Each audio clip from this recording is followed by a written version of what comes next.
Well, I'd like to do a film about this now, a few paintings as well, but to show you around the whole of the northern Norfolk Broads. I'm now 62 years old, and I first came down when I was 12 years old. So we're going to see some photographs from the past and some pictures that I've done in the past that are up to 50 years old. The paintings were ones that I did earlier, they're about 20 years old. But some of the photographs when I was 12 and onwards were when I was first introduced to the Broads by my old friend Richard Ince, who was a woodwork teacher of mine at the time at the school I went to.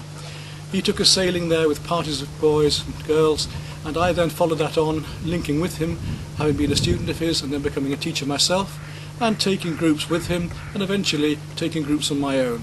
Sometimes up to 80 children at a time, with other teachers as well, of course. We took these trips around the Broads, adventure holidays, a bit like the old Arthur Ransom swallows in the Amazons and so on. Those were days when children could enjoy themselves without too many rules and regulations, swinging off the boats on ropes and swimming, and all sorts of fun that they find much more difficult now, unfortunately. So let's just take a look at some of the beautiful scenery around the Broads, and then we'll take a look at some older photographs. And then I want to show you around the whole of the northern Broads, which is the most interesting of the Broads, and we'll take little trips to each one, and eventually I'll do some paintings in between of various parts of the Broads, just to show you different techniques that we could use in doing the paintings. Two of these will be on plein air, two of them actually in my little boat at the time. And here's a picture of my old friend Richard. Unfortunately, he now died a few years back, but his memory lives on, and all the help he gave to many students, including myself there, up the mast, so it just shows you how young I was then. On the beaches that we'll see during this film, there I am again with that 60s long haircut. And as these old postcards and photographs will show, not a lot has changed in all of that time. Many of the old boatyards are now gone and now become little housing estates and so on, but the actual Broads themselves, fortunately, have remained very much the same. The wildlife is still just as extensive and wonderful, and if anything the water quality is even better than it used to be. For the school parties we nearly always hired the boats, wonderful old japonicas and early wooden craft from Martham Boat Development and Herbert Wood's yard and so on. But later on I managed to get my own boat, as you see here. Since then having a whole series of craft from various dinghies to cruisers and into yachts. The school trips were wonderful times, with children learning much on their adventures, not only about themselves but about relationships with each other, how to work as a crew, how to cook, clean, tidy, take their part, play their part as individuals and as a team. I remember one parent coming up to me afterwards and saying, "What have you done to my little Maureen? She's a totally changed child." I said, "Oh, how is that?" "Well," she said, "before they went away they couldn't even open a tin, but this morning she cooked us breakfast and brought it to us in bed." Educating children is such a broad thing. It's not just reading and writing. There's so much more for them to learn about life skills. On trips like this, children of all ability found their paths. And I'm pleased to say that even after these 50 years I still have boys and girls getting back in touch with me, and even have one young man who invites me to his pheasant shoots now. He's now a successful businessman and earns more money than I ever did. So I and they have many fond memories. We have ghost stories, and we also have adventure stories of things that happened in the pheasant woods and so on, all of which are very amusing. One of which I can tell you is one young man who was rather greedy, and every time he came into a cabin would grab somebody's bottle of lemonade, or in some cases shandy, and drink it without any asking. We soon put a stop to this, and planning ahead, we filled an empty beer bottle with some river water and just put the cap back on. The plan was that as he came into the cabin, he would see this, one of us reaching out for it, and grab it and drink it, which he duly did. Straight into the cabin, saw one of the boys reaching out to grab the bottle, snatched it himself, flipped the top off, whipped it straight back and started drinking, and it was a couple of seconds before he realised it was not the liquid he expected. When we explained it, he was rather sheepish and didn't try that trick again. There was always something going on for them. We would hold rope climbing activities, dinghy races, canoe races, and so on. We took our own canoes with us. I built several fleets of 12 or 15 canoes with several schools that I worked at, our own fiberglass canoes. Every trip we always took a walk down to these wonderful sand dunes with the children, and we'd leap about on those sand dunes and give them a chance to take the skippers on. They'd come and pile onto us and we'd have a right good scrap, but all in fun. But it gave them a chance to loosen up and get to relate to us as people, not just people in authority, teachers. It's quite possible that part of my reasons for having such a bad back is due to this, but all in good fun. Although there are still a few schools that visit the Broads, it's not as it was before at all. New government rules and regulations and the nanny state has changed so much that nobody dares sneeze on a child, let alone take them out to an activity like that where they can jump into the water and swim. So here you see me 25 years ago with my little yacht and then my pebble cobble that I had up at Flamborough Head and fished off the sea with as well.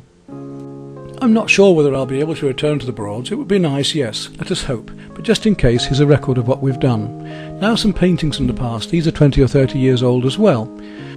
All of these were painted on plein air or in situ, actually out there alive, except for one. Photographs do tend to bleach out so much of the colour and light, so I can find much more colour when I'm actually working there in life. And as an impressionist, I like to capture the very moment, the mood, different times of the day, different lights and atmosphere. These two were painted at Woodbridge in Suffolk, and then we go back to Norfolk onto the beach in a misty afternoon, a very fast study, and then to Horsey Windmill that we're going to see later in the photographs, and finally back to Suffolk on the River Waveney. Now where is Norfolk? It's situated about halfway up England on the east coast, in that red area you can see marked there, just below the Wash. Here's an old postcard showing the areas of the Norfolk Broads, but we're only going to deal with the upper part, the northern part of that, because that's where to us the most interesting freshwater Broads are, in this section we're looking at now. And we're going to start off at Potter Heigham, which you see just centre right. Although the Broads are freshwater, they all empty out into the sea, so they are affected tidally by the sea. I've chosen a little caravan and camping site that I used many years ago when it used to be owned by Mr. and Mrs. Strange. Now very similar, but it's been opened up a little bit more, and it's ideally suited being next to Rep Staithe, which is a stay that I can launch the boat with a little assistance. It's also within range of Potter Heigham still, which is very useful for shopping and other activities.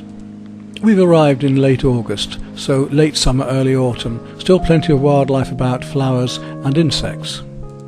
Here's the nearby Staithe and slipway where I've got my little boat, as you can see there, and then just further down the river is that famous old bridge, the very low bridge of Potter Heigham. The Norfolk Broads are not natural, they were actually dug as peat pits by early man, and then interconnecting rivers were made, and they've since become not only habitable, but obviously were used for transport as well.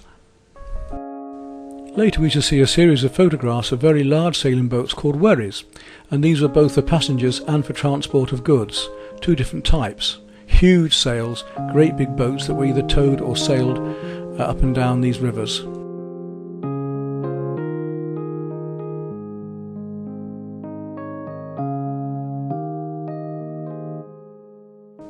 There's been many a boat come unstuck here going underneath. You see the yachts have to dismast to swing down the mast to get underneath the bridge and quant underneath or use their motors.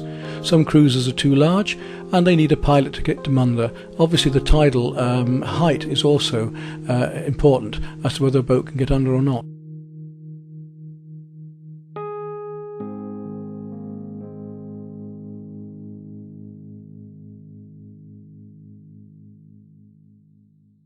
Here's Herbert Wood's boatyard, been there for many years, and I'm glad to see it still running strongly. We not only have hired boats in there, but I used to keep my boats moored under cover there for many years.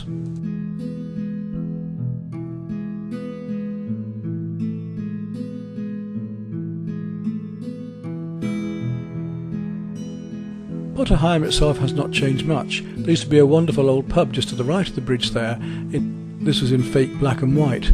But since then it's burnt down, as has the tourist office recently as well. The main shop, which has gone from strength to strength and is now a large supermarket, is Latham's. There's been a fish and chip shop there ever since I've known as well, in one of the old buildings for 50 years. Used to be wonderful fish and chips, but I regret to say that now I was very disappointed not only with the price but the quality, and wouldn't recommend it in fact. I would say Cromer has far better fish and chips. Unfortunate that I have to say this. Unfortunately, this can often be the case where there's a slight tourist trap and people think that standards can be dropped and prices raised. On the whole though, we found that everywhere else was of a high standard. All of the pubs we visited and had bar meals or so on were of excellent quality and reasonable price. Of course they were catering for the masses, and half of the food to 2/3 was frozen pre-prepared, but if you were careful and looked at the menu, you could find the best deals and the best produce.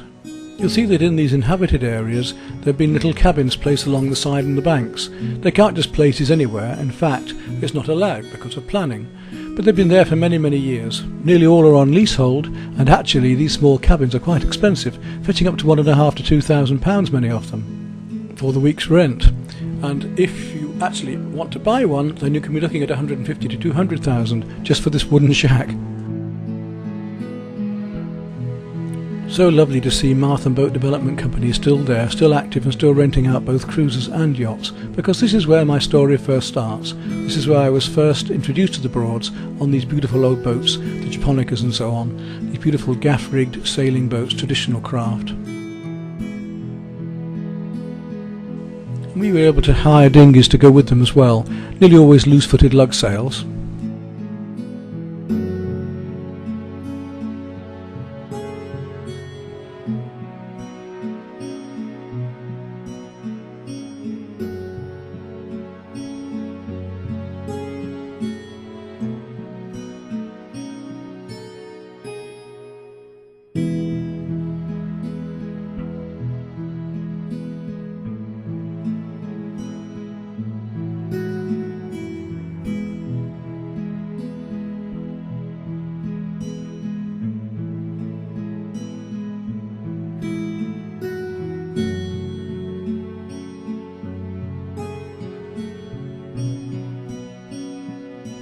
Many of the buildings with sails are not in fact windmills but wind pumps that used to pump the water up from the lower levels back into the Broads and the rivers.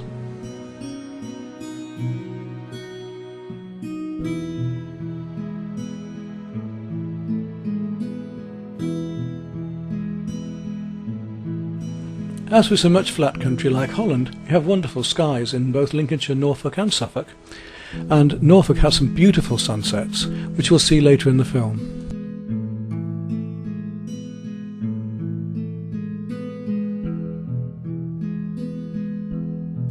If you look at the outer edge of the bridge to come up to it, and underneath it, you'll see the score marks and scrapes from various accidents by boats of many years past.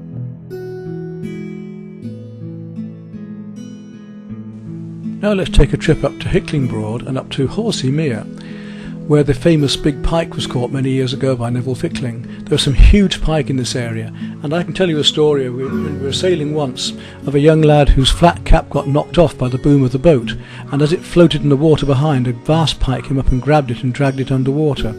I've also seen this happen on a broad near Ranworth, where again a yacht was tacking up the river, and one of its fenders, dragging behind like a white duck, was grabbed by a monster pike, and the people's expression was quite horrified as they looked across and saw this vast gaping mouth tangled in the fender until it managed to thrash and let go. Not only are the Broads interconnected by rivers, but also much of it is quite shallow, so you have to keep between the marker posts. We keep the right-hand green ones to the right, and we keep the red ones to the left. Having wound your way round the narrow river to Horsey Mere, at the very end is a small dyke which leads down to the windmill itself, and there you can moor up and walk down to the beach. It used to be quite a dangerous walk. You used to have to go along the road, but now they've opened up public footpaths along the roadside and through the fields so that you're quite safe and can get down to the local pub and across to the sand dunes. At the time we were there were quite a lot of bird watchers with very expensive cameras because a roller had been seen. All I managed to film was a kestrel, but he did obligingly come very close and land at the post next to us. This area is all part of Horsey Mere Estate and has been well maintained, beautifully looked after, and plenty of wildlife. You'll notice that the buildings are mainly thatched, and the thatch is made from the Norfolk reed, wonderful material that lasts for hundreds of years when it's put on properly. Here you can see some thatchers actually laying thatch onto a building. And good to see the local pub still thriving as well and producing excellent meals and good beer, real ales of England. In the background here a huge punt gun mounted on the wall, memories of wild fowling past.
You go see it. You go see it. Go find it. Go find it. Go find it. Go on.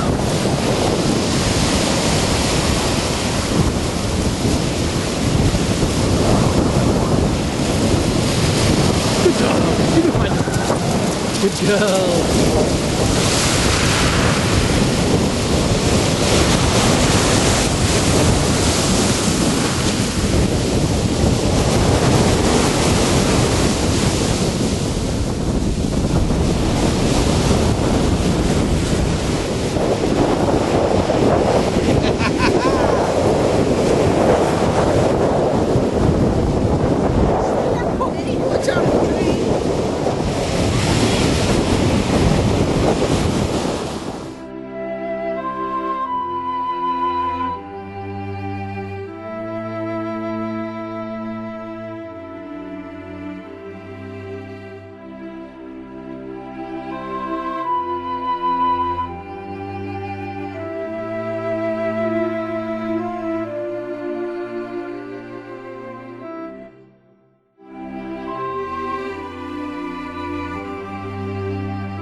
Should be right.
Thorndike is also another very well-known landmark, and I shall be doing a painting here later on to show you in acrylics.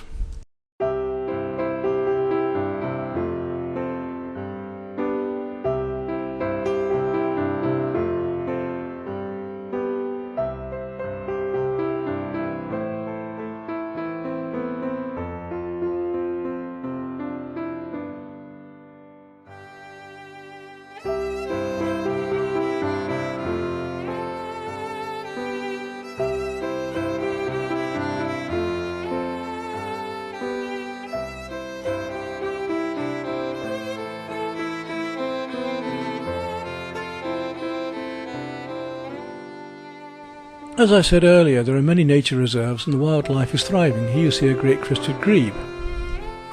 And although I didn't manage to see them, I gather that some cranes had also migrated across and were feeding in the fields locally. And here's one of the last remaining wherries, in fact the last trading wherry, called Haythor. Lovely to see her still sailing. She's open to parties being taken out as well and trips. You can hire her.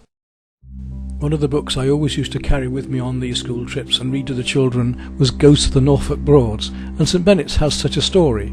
The story being that when the Vikings invaded, one of the monks was rather naughty. He made a secret deal with the Vikings to let them in and opened the gate one night. And the deal was that the Vikings would make him head abbot, but in fact the Vikings didn't like traitors and made him abbot just for a matter of moments, and then hung him from that very archway of the old monastery that you can see there. The windmill was a much later addition and could be seen in a famous painting. This was a watercolour by John Sell Cotman. Here it is.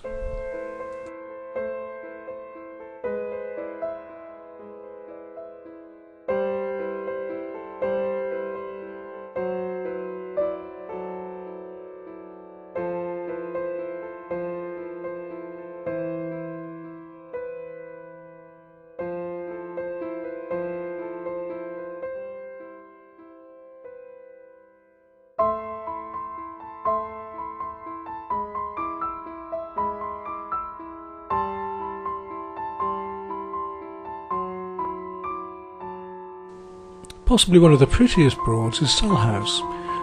Beautiful little woodlands around it are filled with bluebells in spring, and it's purported in the ghost book that there are sightings of Roman legions marching by on certain misty moonlit evenings. The birds become very used to visitors, and in springtime there are masses of geese on here which will flock up to your bread when you come to feed them. Some of the Broads you can access by road. This is one of the few. You can park at the top end, and by a few 100-yard walk through the fields along a footpath you can reach this.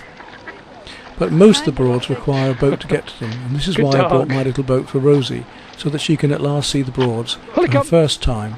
You simply can't see them all by road. It's a little bit like Loch Lomond in Scotland. Again, you can see it from the outside by road, but actually exploring the islands and the loch can only really be done by boat.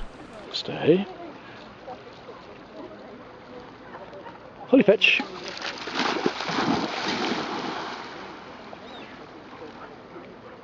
Good dog.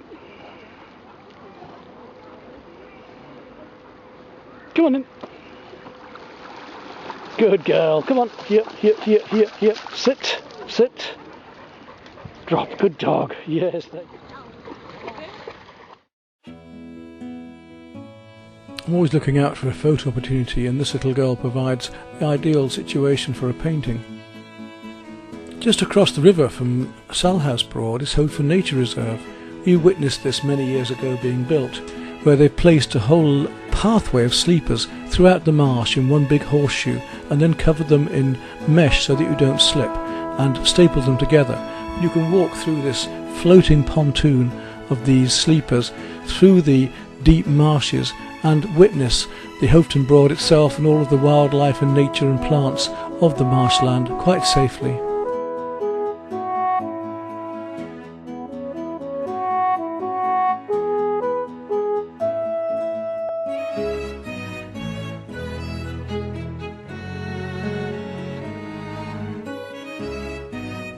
I think we can put up with one abomination like this on the Norfolk Broads. Fortunately, it's the only mock steamer, paddle steamer.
And here's another beautifully kept and renovated wherry, this time a passenger wherry.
There are some beautiful dwellings alongside the river, but in more recent years we've seen more modern housing almost reaching the waterside as you have here, but only in the existing areas where there's already building and villages.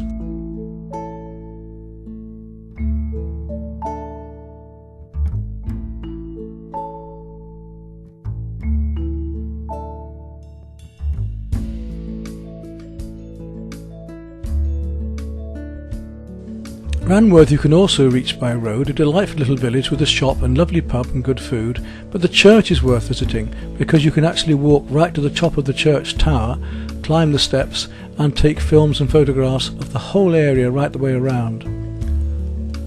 The church also boasts some of the best rood screens in the country, these wonderful old medieval paintings that are so well preserved and such fine examples.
And now let's wind our way up to Barton Broad. Again we shall see some wonderful properties that are near to the entrance to that.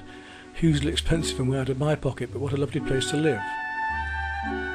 I've no reason to doubt the story that Lord Nelson as a child, as a boy, learnt to sail on Barton Broad.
This building that's now owned by Norfolk Education Authority used to be the home of Coleman of Coleman's Mustard. They say they made his millions by what was left on the side of the plate. And so we return back down the river in the direction of Potterheim.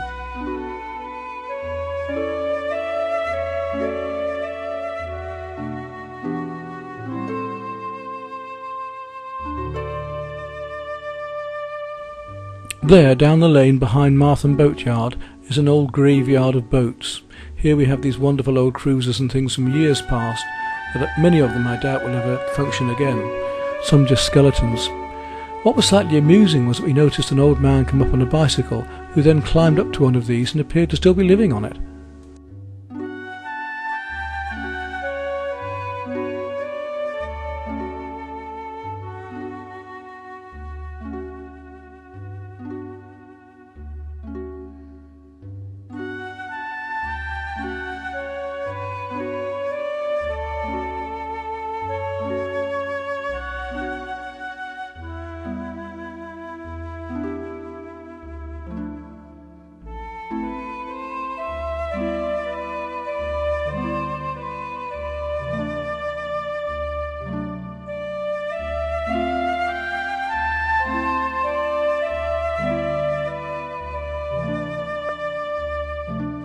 Rather than just stay on the Norfolk Broads for the whole week, I decided to take Rosie across to the coast and visit Cromer. Cromer, famous for its crabs and lobsters and beautiful beach.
Fetch. He's gone.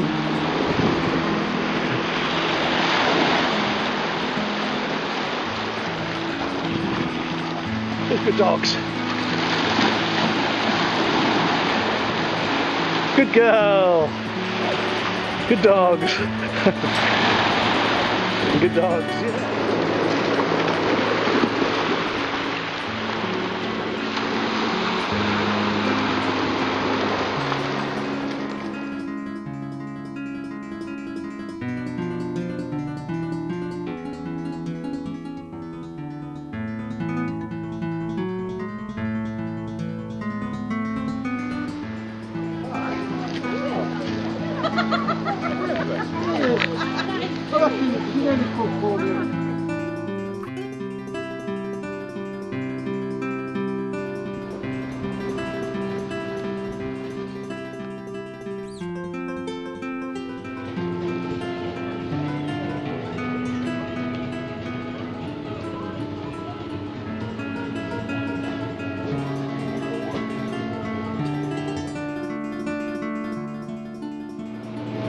This sport for choice we'd be able to get.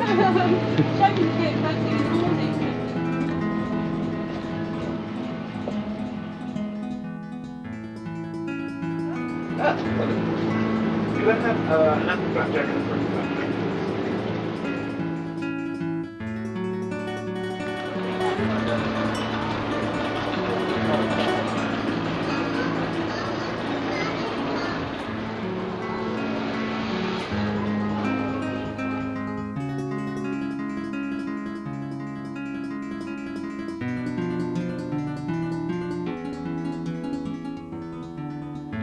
Still. Sit down. Good dog.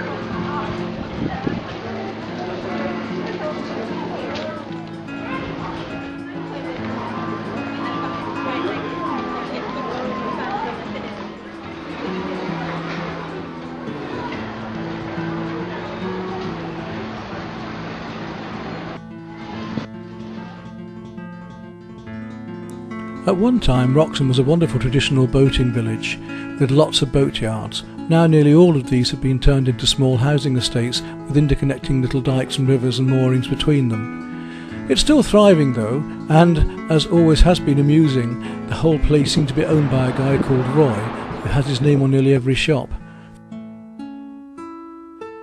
I'm very pleased to say that I found the quality of fishing was excellent this year. There had been disease in years past that had killed a lot of the stock, and the nitrates and water quality had been very poor. But this year the quality seemed much better.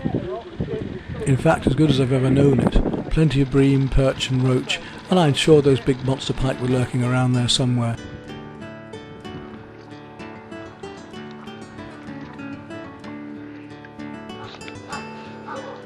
Bread.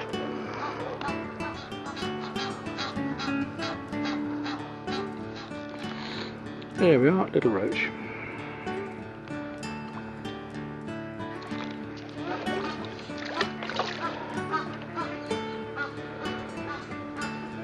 That's a nice fish. Yes, that's a very nice roach, isn't it?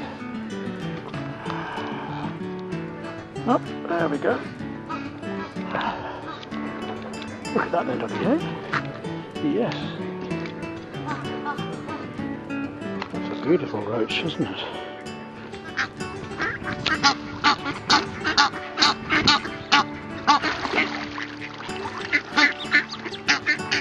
Roach. Oh no, a little perch this time. Yeah, a little perch this time. That's a beautiful roach. I forgot to turn the camera on then.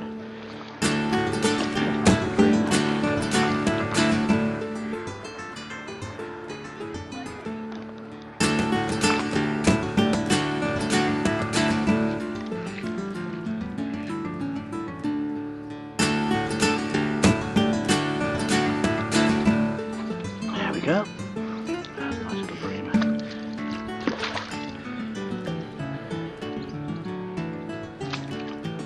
Back in again.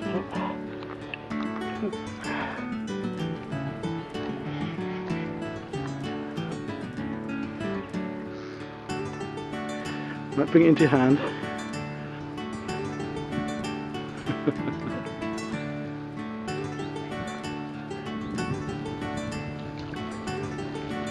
That's a nice one, it's a perch. Put your fingers on that, spiky. Yeah. That's a lovely fish, that one. That's a nice perch again, yeah. Lovely perch. Does it wind a bit more?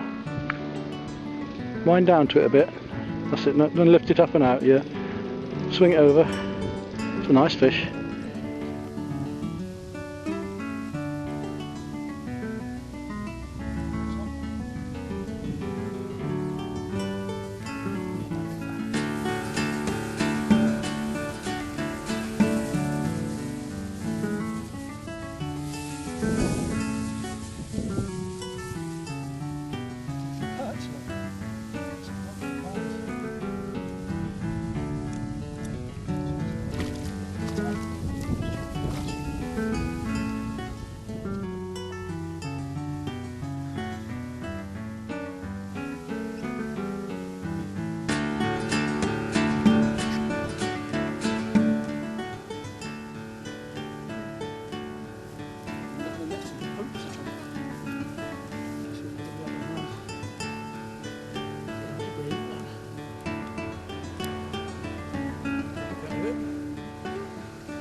record it. Cormorant. That's cormorant. It's so long to get going.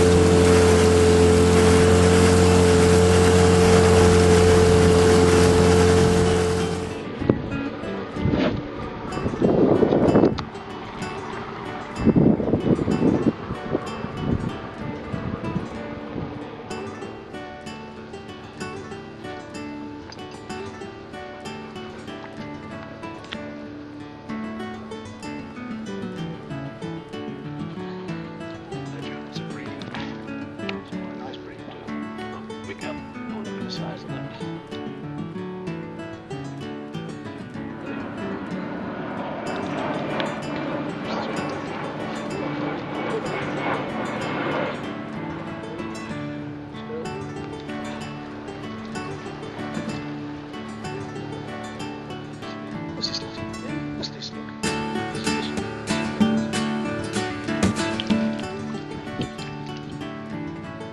It's Kentucky's again, yes.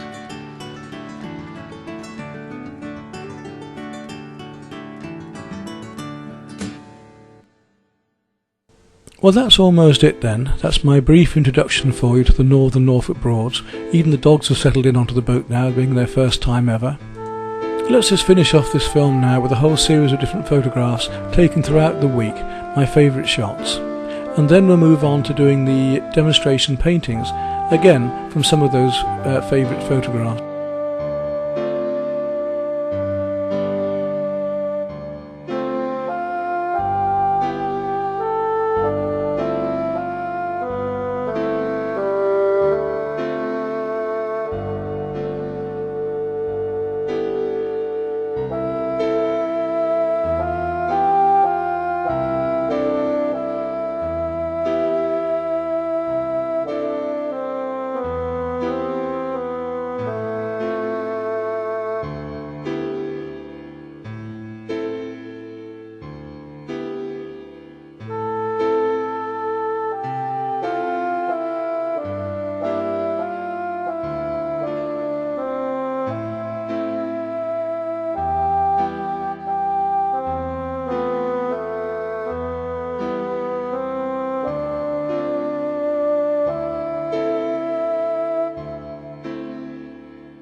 Well, here we are at Dyke. I'm going to try a little acrylic on this bank with this gentleman as background, who's very kindly invited me to moor and stay.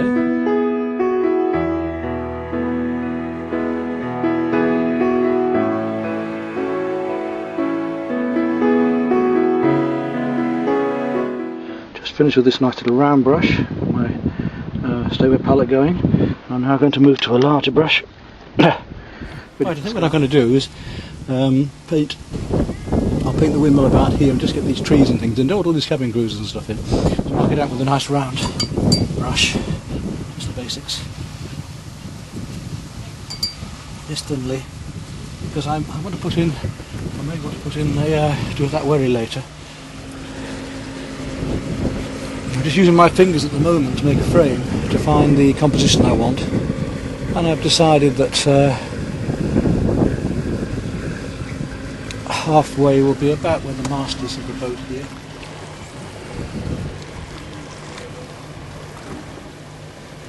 Alright, let's try again.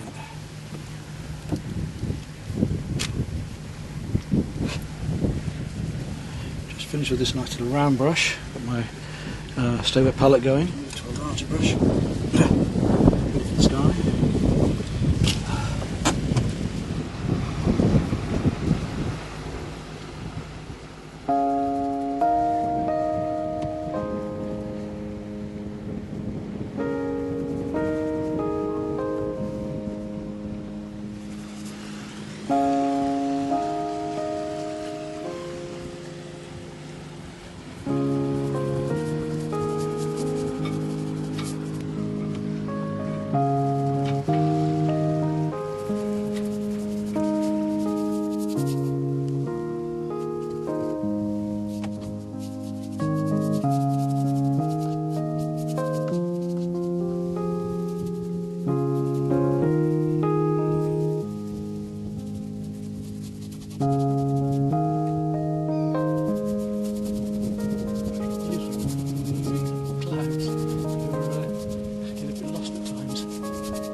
Can't quite get you in quickly enough. Good mud weight there.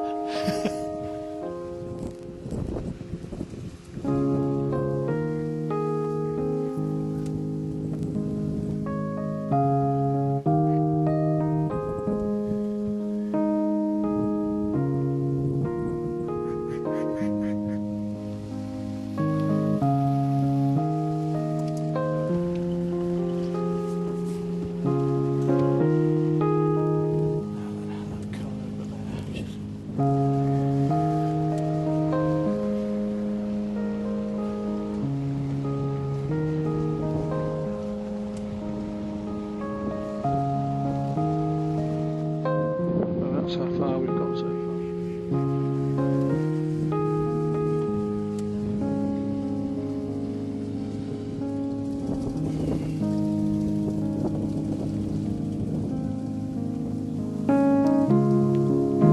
Yep. very kind of you. No, I just work through.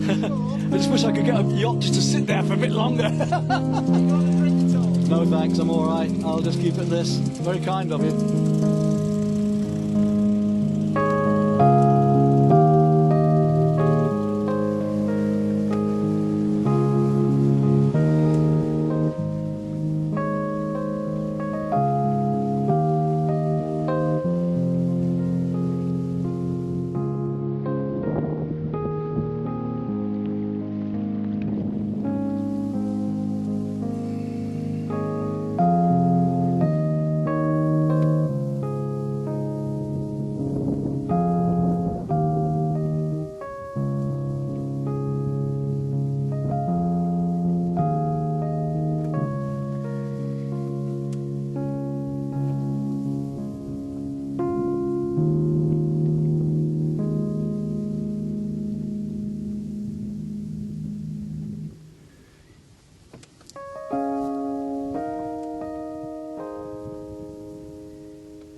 I'm going to start off by working out the composition again.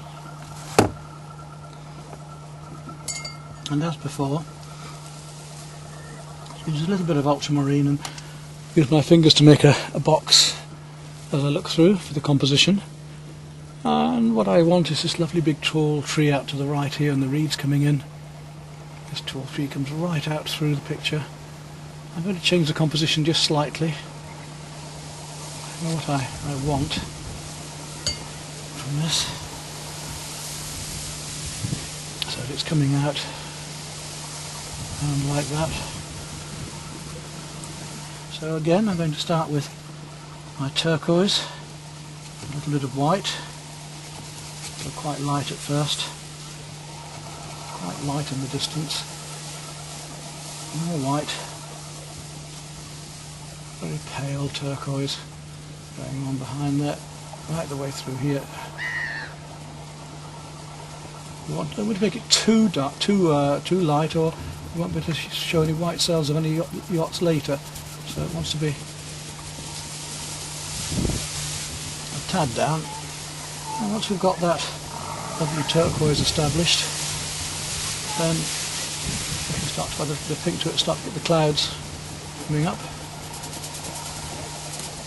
Comes through here, a little bit more of the light blue.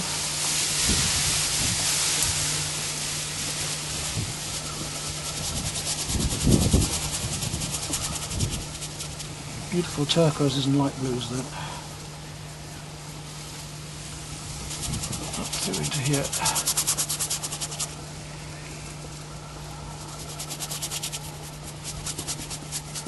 Plenty of white paint on my brush. Right through. I'll make some of these mid-greys. Add a little bit of brown to the blue. Just start to get these grey clouds in. Put a little bit of pink into them. A little bit of pink in there. A little bit of mauve. There we go.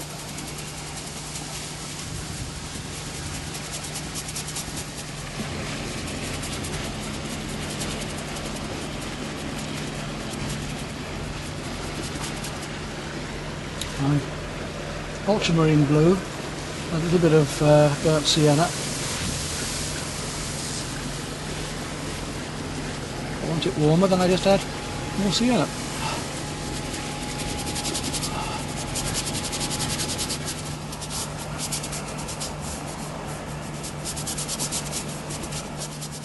Now I need to get the background colour for the lighter clouds. We'll use some yellow ochre and white just to start off with. Blend those in.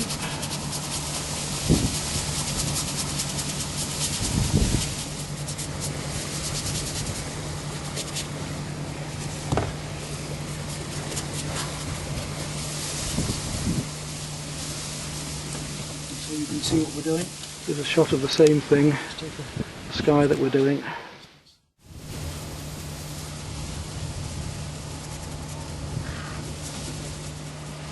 We've got pretty quite mixed weather here really today. It's sunny one minute and then goes a bit cool the next. Let's flip these clouds in.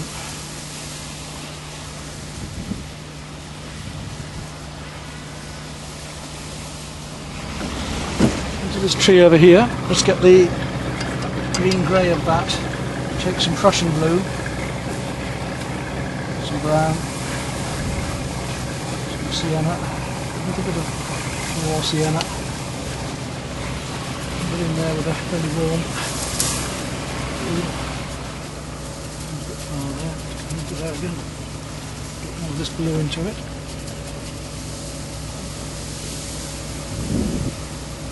You get the furry edges of these trees coming up and out.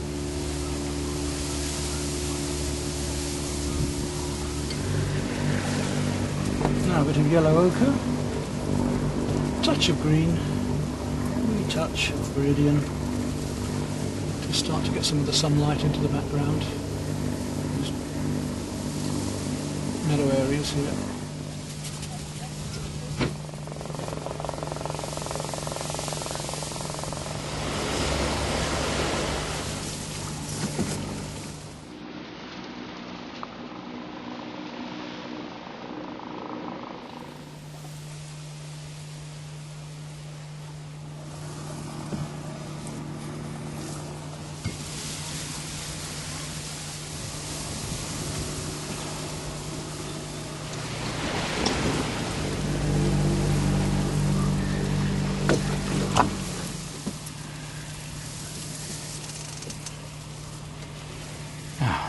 Get the sky back. The horizon's a bit better.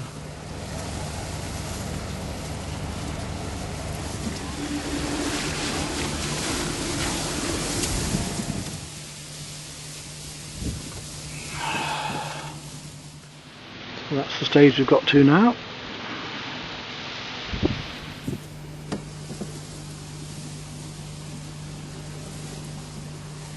I still feel that the tower is overtaking a bit much, so I might just take it back a fraction. Don't want it starting out too much. Equally, it's got to work.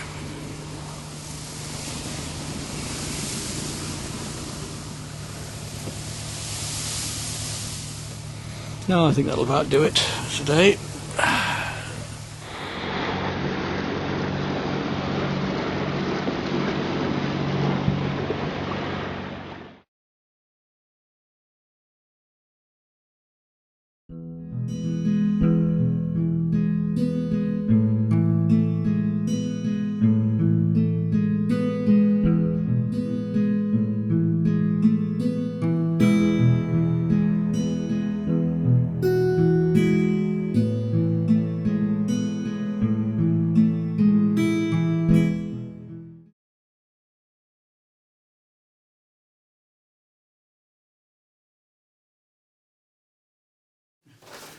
Well, carrying on with the Norfolk theme and also doing a test on some watercolour paper the SAA gave me, I'm going to do a Great Crested Grebe, and this time in watercolour.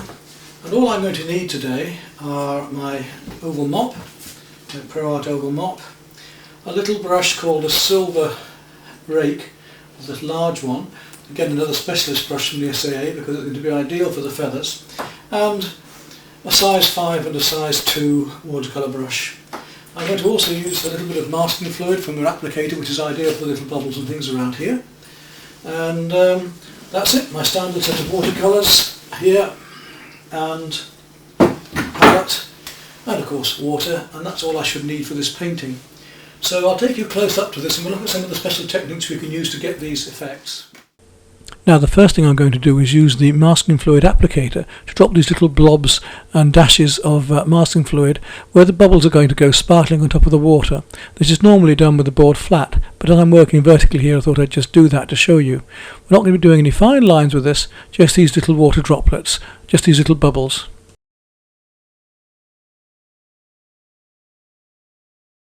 Masking fluid's now dry enough to work on.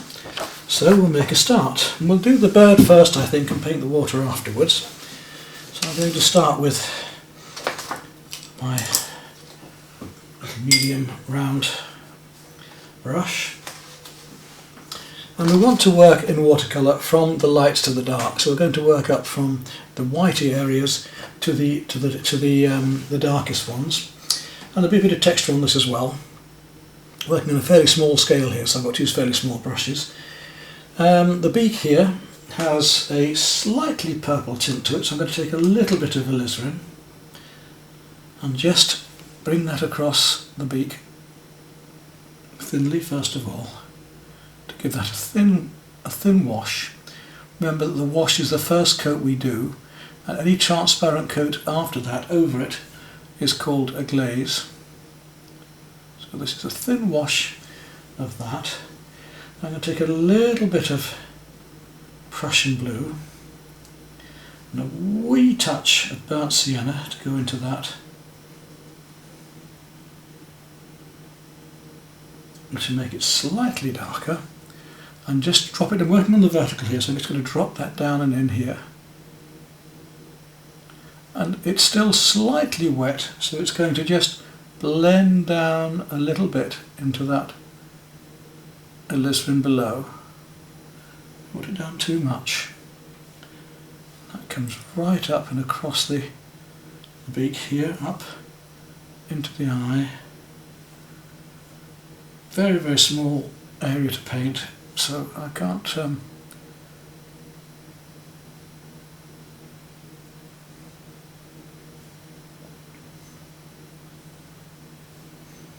now we'll just let that dry for a little bit now, as it's just blending in. Take a touch of water, clean brush, and just blend that together there like that. Look, just get that to softly blend in before I put a darker colour onto it later.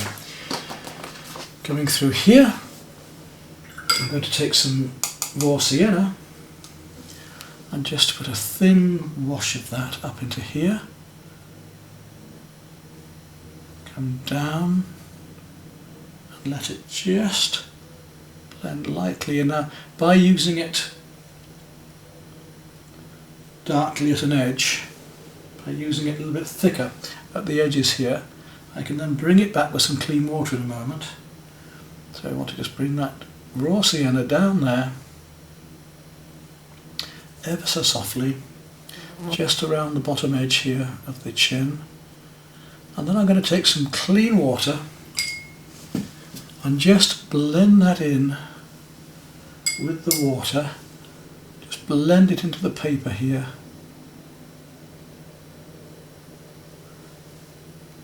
Right up to the eye, that's it, around there.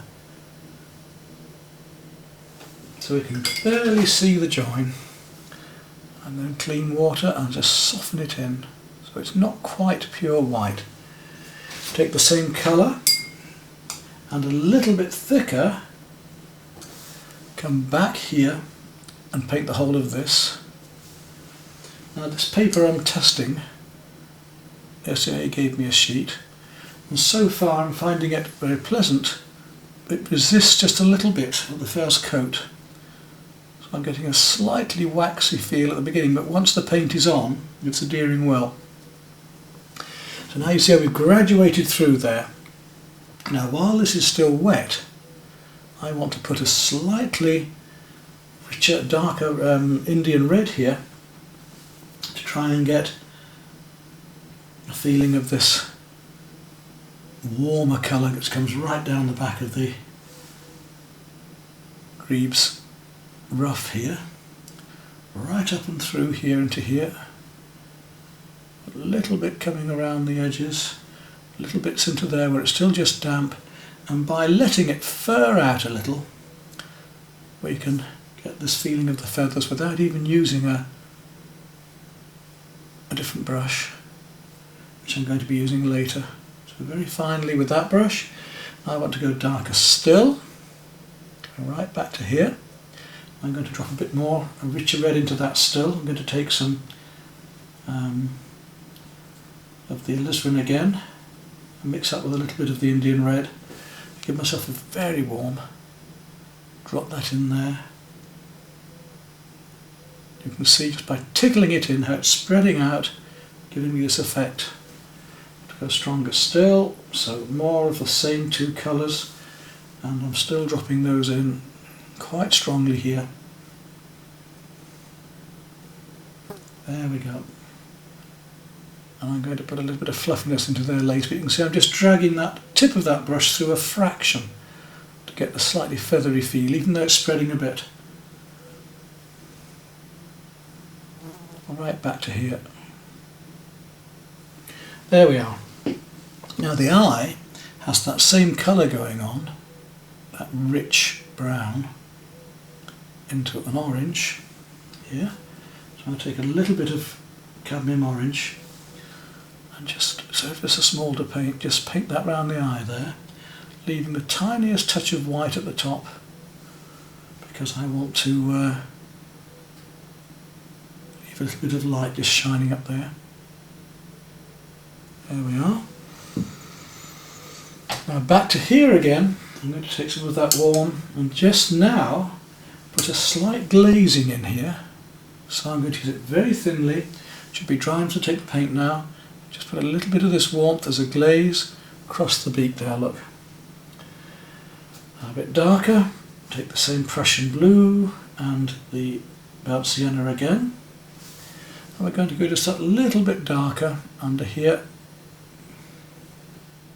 So slightly heavier paint at the bottom edge, a little bit darker still.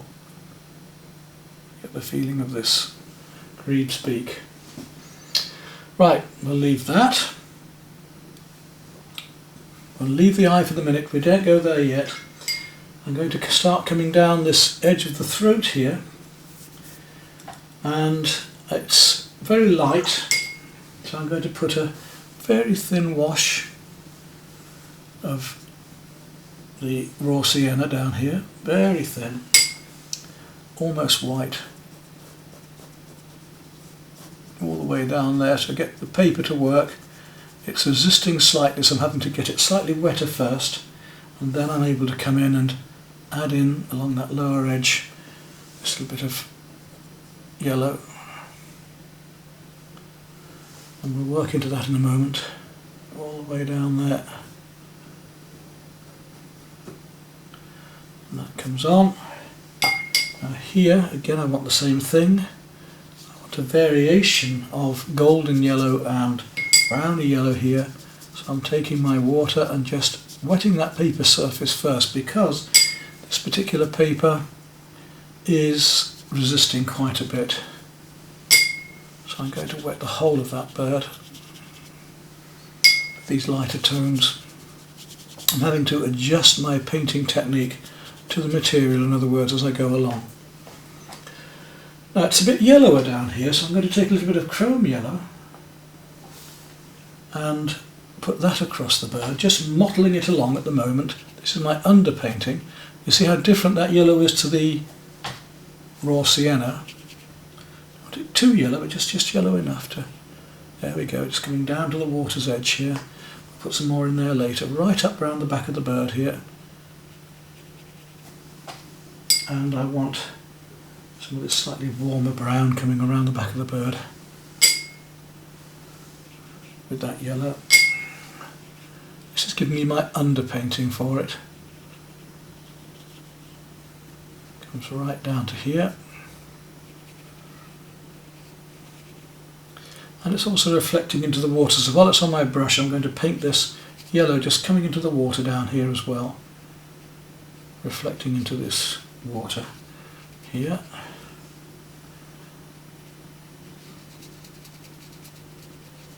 A little bit of dry brush work there as I work it across. There we go. That's also dry brushing down here.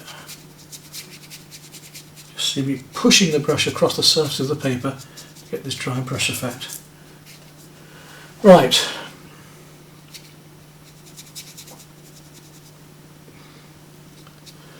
Now whilst that's still wet, we want to work into that again to get this slightly furry feel before I start using my textural brushes.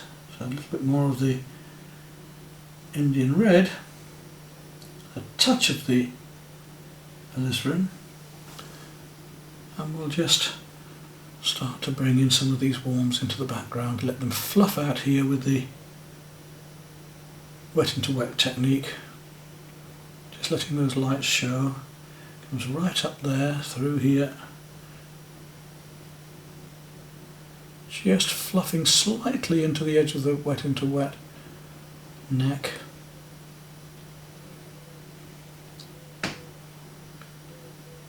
Little strokes. Just feeling this fluffiness around with wet into wet technique. You see how lovely that is and how it can work and how the paint is doing the job for me. We don't have to copy it exactly.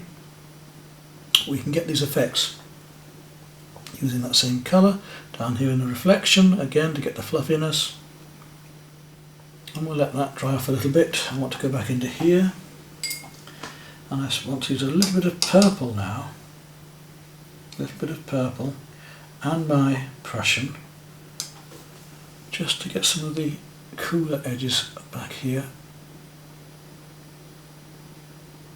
You can see the paper resisting slightly, which is quite nice for the watery effects I want. I think we're going to be able to do quite well with the water for this, with this paint and with this paper. Let's just feel some of these textures working through here and there. It's the same sort of purple we had up here. Right, there we go. Nice effects we can get. And again we let that dry off a bit. And whilst that's drying a bit, we take some more of the Prussian and we'll just drop some of that in places, little feathery strokes back through here in the background. Just little touches, just letting it flow into the water, the other already wet areas. There we go.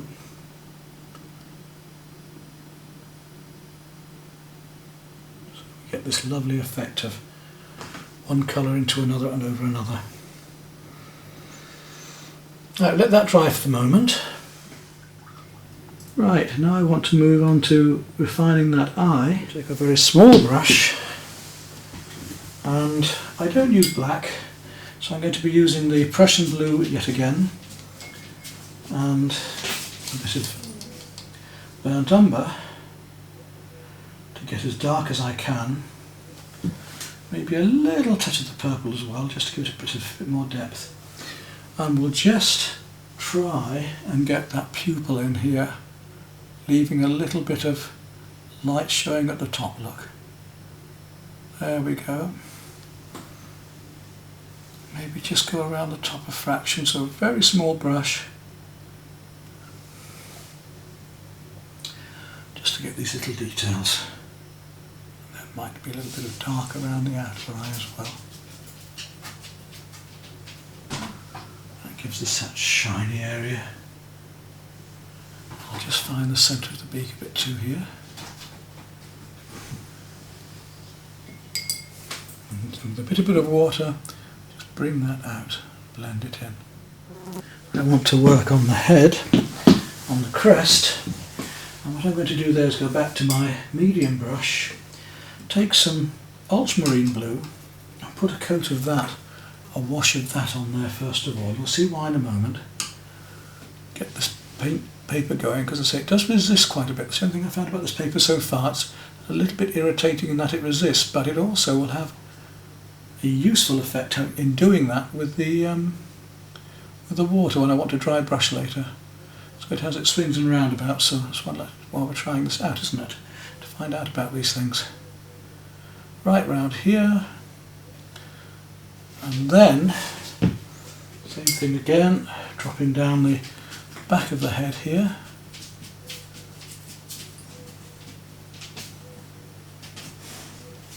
And let's take some of that deep Prussian blue now.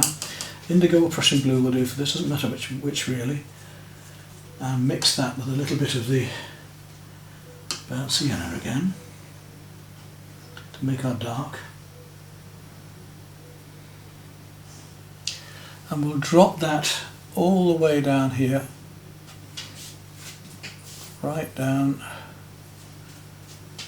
around here. Get it moving into this paper. Comes up underneath the chin a bit here. Little tiny strokes now. Wash it in there.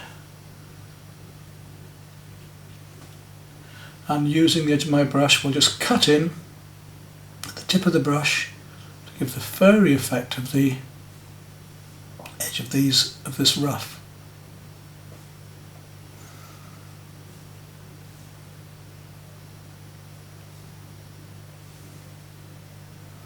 A bit bigger in places, very chunkier. That's that. Now, while I've still got that dark on my brush, this blue is just starting to dry out a little. I'm going to drop that back into here. You see the lovely effect we get as that mixes in wet into wet into this crest. Comes down to there, dark around that edge, dropping more and more in as I go. There we go.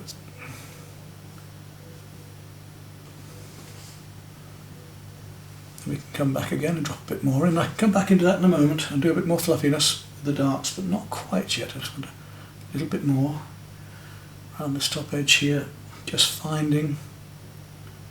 Now on there, clean water on my brush, just take a little bit of this dark on my brush and thin it down and drag it into here, giving this fairy effect for the head. So we start to get a bit more of this texture coming down here. And just into here. There we go. Wet into wet. Bit of water on there, so I just drop that in now to give the fairy effect. And we'll just feel underneath the chin slightly. There we are. Now to carry on down here, so I'm going to make my same colour with the brown and the blue, and come down the neck a bit now, all the way down here, down the centre of it. You can see how that paper's still resisting a bit, right down into here. And now I'm going to drag that brush into the white like this to start to give the furry, the fluffy feather effect. Coming down there, look, all the way down into there, just breaking it up and breaking it through. Back up into here. A little bit of dry brushwork now over the top surfaces because it's a nice paper. It looks like a knot paper, so I'm not quite sure what this is. We'll discuss this more, but I've actually, they gave this to me to try and it's rather fun. But I'm not quite sure what paper it is yet. I quite like it. and we'll just start to bring in these fluffy effects of the darks here. A little bit more water on the brush because we're going to do some thinner areas as well. Dragging it in, showing these edges of these feathers like this.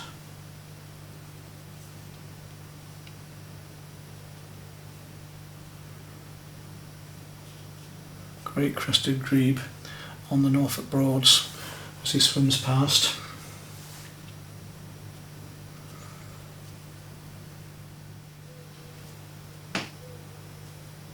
Okay, I'm going to change brushes now.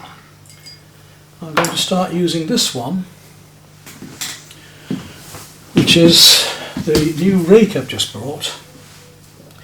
I'm getting the paint on the end of that, and I just want to get this furriness. It'll do it. This fluffy furriness look of the feathers coming back into here. Right, a little bit warmer, take a little bit of the brown and a wee bit of burnt sienna. A little bit of burnt sienna and a wee bit of the raw sienna together. Again, just dry it off a bit. And when you take this on, it's not stretched.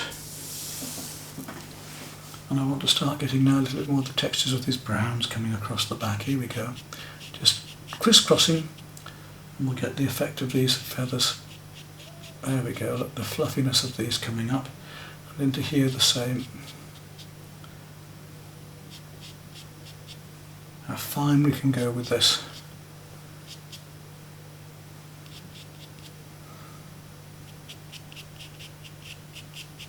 Lovely little textural work. What I liked about this rake when I tested it at the SAA is its fineness, that you can get these very, very fine marks, which are great for grasses and mosses, but are also very good for this sort of work. So if I go around in little patches like that, and little curves, I'll get the edges of the feathers better as well, look. So you can see the effects we can get.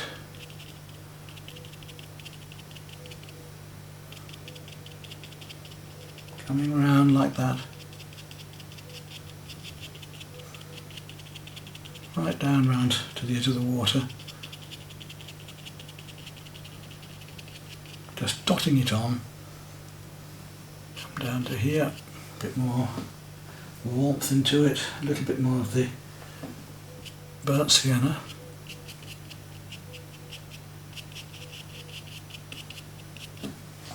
We can really start to get some texture on the bird.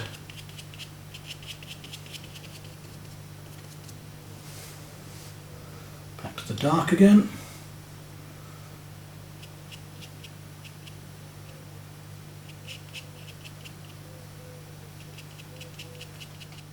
So a useful little brush. I'm glad I got it in my set now to use. We can use it sideways, we can use it downwards, whichever you like. Right, our bird is actually almost done. All we need to do now is to wipe off the masking fluid to continue with this, really. Right, now we come onto the water, and again we need to put some glazes on first. Now there's a little trick we could do here. I'm not going to do it today, but if I mixed some acrylic medium with my watercolour, I could put this wash on and it wouldn't shift afterwards, it wouldn't move afterwards. As it happens, I don't need to do that. I'm going to take some cobalt violet and literally give this a wash all over of that cobalt violet, right down around the bird. And we'll make use of this paper texture in a moment. Cobalt violet then, all the way over. Let those ripples come through. That's it. Now again, I'm going to want it to. And as it starts to dry, just at the right time, I have to come into it and start dropping in some cerulean blue and turquoise. Got a very nice turquoise that you know I'm very fond of if you've been watching my other films. Just a little bit on now, look, to show you. It's a beautiful colour. And we're just going to let it, I'm working on the verticals, we're just going to let it spread slightly into here. Little tips of the brush, I'm just using my oval mop, the tip of it, just to paint in and let them work down these streaks of the turquoise. Little touches. And then we'll go into more detail in just a moment. Just knowing how much paint to put on before it's just little touches, otherwise it's going to spread too far. Just little touches of the paint, not too much. We've even got a little bit of it coming into the bird itself here, so we'll just drop a little bit of that cool, that turquoise, to reflect into the bird. Tiniest amount. Now we'll let that dry off. Okay, this paper's now dry enough. Slight dampness to it, nothing much. So I'm going to take my medium round again and come back and start working on these waves. Now, we're on to smaller areas of the waves now. In fact, before I start on my medium round, I'm going to go back to my oval mop. Just take a little bit of the purple. I just want to come down a fraction with this, the purple, and a little touch of actually cerulean now. I used turquoise before, so purple and a little touch of cerulean. Funny mixture, but let's see what we get. Yes, that's quite nice. Maybe a touch of yellow ochre into that, just to make it a slightly more grey colour. There we are. Now I want to get some of these effects of the waves coming through onto here, leaving little bits of light shining through. So we'll just drag the edge of the brush across, tip of the brush, right from the bird all the way, little wavelets, building up this effect of the lights and darks behind, coming out of here. Some of it's larger than others, other areas, quite large areas coming out here, quite a large wave coming up there from here. So we've got quite a nice mixture of a yellowy grey here, the tip of the brush, edge of this lovely mop sideways. The beauty of this is that it gives me the opportunity to use little strokes, fine strokes, as well if I press harder, much larger strokes like that. Leaving little bits of light just shining. There we go. Get smaller ones and larger ones. That comes right through from back here. In fact, there's a dark area there that comes all the way through those. I want to get this right all the way through these bits of masking fluid. Let's mix some more paint up again. A little bit of the purple, a little bit of the cerulean blue, a little bit of the raw sienna. Coming round here. Careful up the edges. Don't leave a halo, but come right up to the edges like that. And if I use my brush that way, look, I can just flick in. The idea of these ripples coming round here. Carefully done. Right up to the edge of the bird. We do need these darks against the bird now to make the white of that bird stand out. And these colours are going to get a little bit stronger as I go on. You'll see what I'm going to do in a moment, while it's still wet as well. Right round the bird here, little reflections. All these darks to come right up to the bird. The feeling of this ellipse happening around it. Lovely, using the edge of the brush a bit more now, look, you see, as I paint these larger areas on,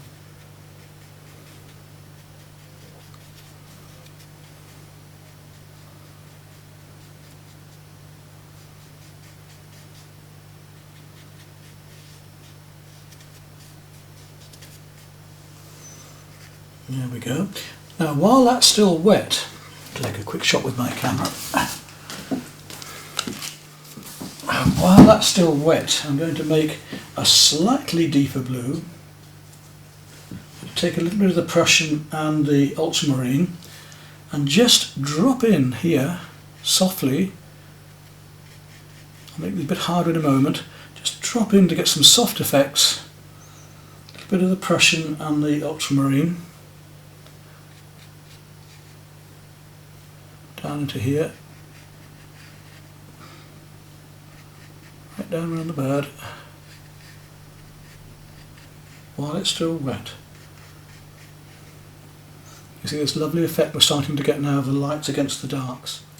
So I'm going slightly softer here, aren't I, in places. Just letting this blend in, these background effects of these waves. And you'll see that where I paint wet onto dry, we get a hard edge, and where I paint wet onto wet, we get a soft edge. So as I bring these little ripples and waves through here, where it's dry I'm getting a harder edge, and where it's wet I'm getting a softer edge. I think you start to see the effect I'm after now. And again we've got to let that dry off a bit. Right, we've got the mid-tones in, and now we need to start doing the final darker ones. What I'm going to do now is just remove the masking fluid, and we'll bring back these little bits of white, because I need to go around those with a bit of dark. Same here for the bird, a bit of white under the bird there. And now we will go to that slightly smaller brush, the medium one. And I'm going to make up a similar colour to what I was doing before, but this time with the ultramarine with some raw sienna, which will give me that slightly yellowy, just off the green, slightly darker wash, which I can now put over this, working up to the bird. Let that come down and in, and you notice now it's the wet paint on the dry paper which is giving me a harder edge to my lines, so I can paint in more detail.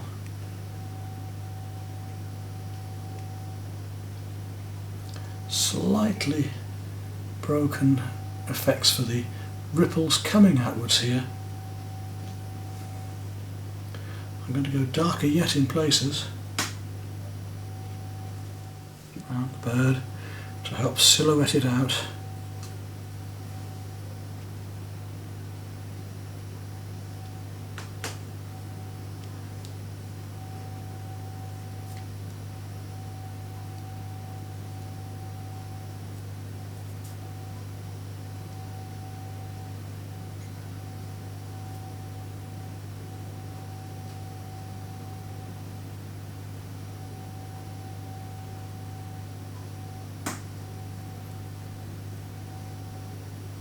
Building up the watercolour in layers.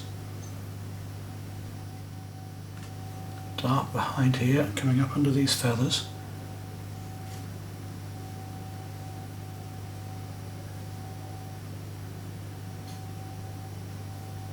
Can work those feathers in now.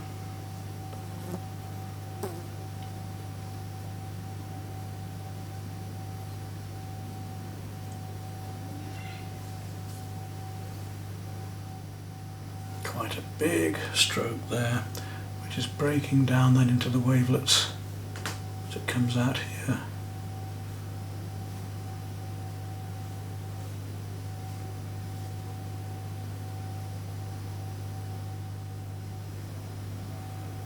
You see I'm using a little bit of dry brushwork now as well. In other words, I'm just letting the brush drag across the paper a bit here. We don't want to make outlines, but we'll just break this neck up a little by adding a slight line to the edge of it in places. Now, I was talking about these bubbles earlier, to make it a little bit more purple. bit of brown in.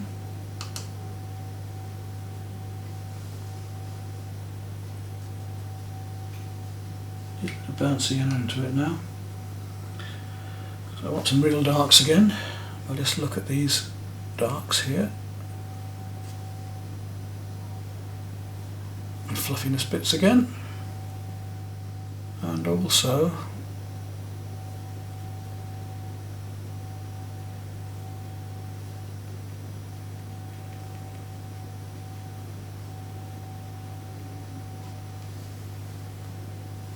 around these bubbles, because there's something we haven't yet done. These little light areas of the bubbles here, I do want to get those showing a bit more now. There were some little bubbles, little strokes. We could use that small rake brush, but I'm just trying to get away with using this brush for these final few strokes.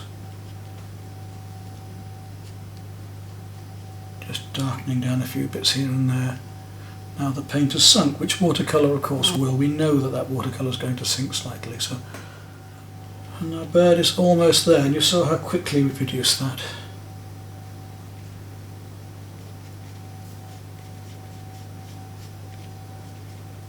Finer reflections and darks going in. Put a little bit of the warm back in a minute as well.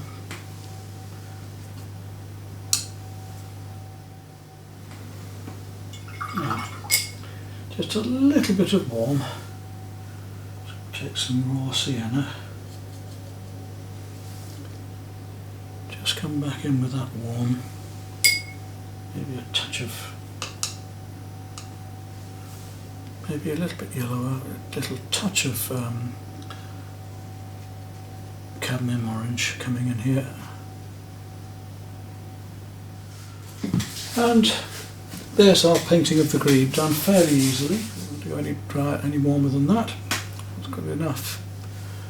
So a small brush. And we'll just put a little signature right.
Well, this time, carrying on with the Norfolk theme, I'm going to use these photographs to paint this rather beautiful sunset, but I'm also adding into it this picture of the yacht just up into here in the right hand side to give an idea of scale and to give more of the feeling of this tranquility and human and quiet habitation at the spiritual side of it. Obviously it means a lot to me because I know this scene from many years past from my childhood, and I know the ambience of it. Would like to try and capture that. This time I'm going to use acrylics. It would be nice in oils as well because oils would blend more easily, but I want to try this one in acrylics. And I'm painting onto a white piece of board which has been primed with white emulsion, very textural because I've used the brush strokes each way, but a heavy brush to give it almost a canvas feel. My usual set of acrylics, my homemade stay wet palette. In this case, as I've said before, we just use an ordinary sandwich box, and I can even use one for mixing as well, placing into that some paper towel in the bottom and a piece of greaseproof on the top, putting water in, and when that lid is closed those paints will stay nice and wet forever. And next to it I've got a multi-whirl mixing palette and some water, and then of course my brushes.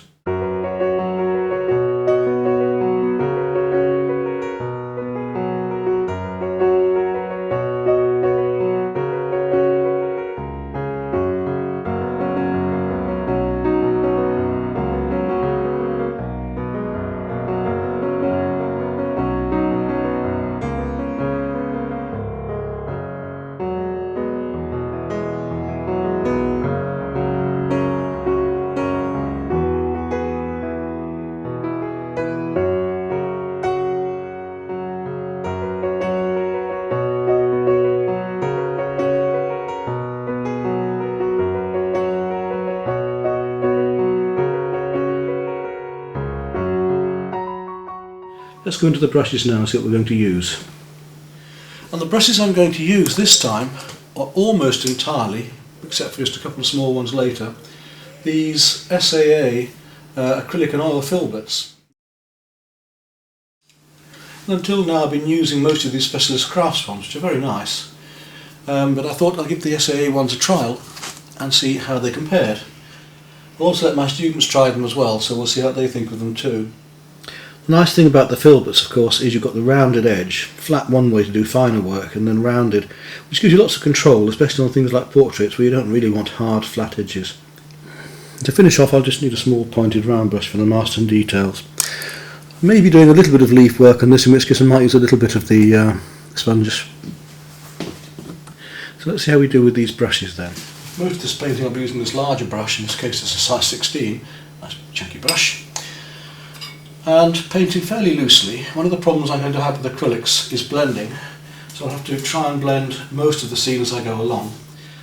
It's best to start with the mid-tones and lighter colours, so I'm going to work in these lighter bits of sky behind and gradually bring up the darker colours on top, blending as I go along. With oils I'd be doing both at the same time, a bit here and a bit here, but I don't want these paints to dry off on me. That may happen a little bit, but I want to start off with the sky and work my way downwards to the horizon here. And that first colour is a beautiful light turquoise, so I'm going to take a little bit of my turquoise and add white to it in this case, because I'm going to want quite a bit of it. Normally I advise to put the white first and then add the pigment, the colour to it, because that way you don't mix too much. This way it's very tempting to mix too much, but I'm going to need quite a lot of this colour. And actually it's a very light colour, so I'm going to take a bit more across to there and add a touch of yellow to it to make it even more yellow, slightly more yellow, because it's a lovely sunset. You notice also in the printing of these photographs, one is on matte paper and one is on the gloss. There's a big difference between the papers. That's something to watch out for when you're printing as well, as to which one you actually want to use. I'm going to start off with the top one and work my way through to the darker one. So I want this slightly yellowy colour at first. Take a bit more of that yellow, put it into there. Let's just test that. Now it's not light enough. Be very, very light this at first. Light blue.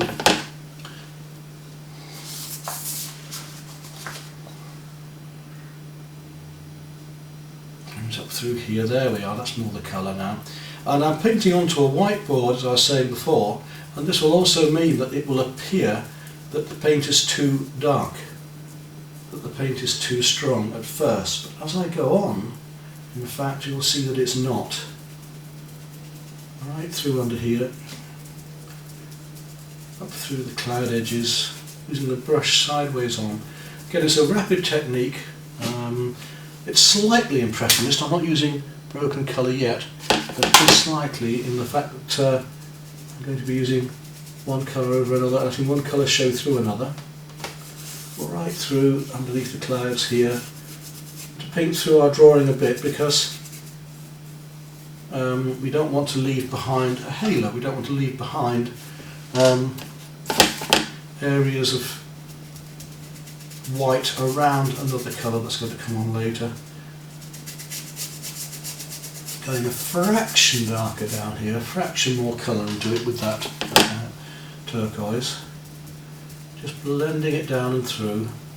Now, as I say, the board is slightly absorbent, so it's taking the paint in quite quickly and will actually dry it a little bit quicker than I would like in some ways. Not to worry. Right down through here. I'm just leaving some darker areas so I know where I am. And then it becomes more yellow as it comes down. A little bit more yellow into that. I'm not using a lemon yellow at all, I'm using a cadmium yellow here. There we go. That blends down and then through here.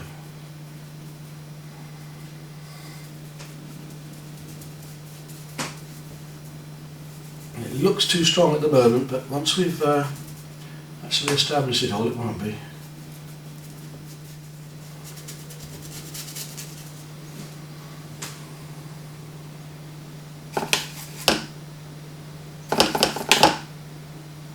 Gently mixing up these colours, right up through here, and that colour comes out to there.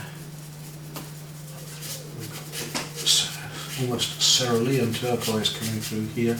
I would be using cerulean if I didn't have the turquoise, and cerulean would do this job just alright.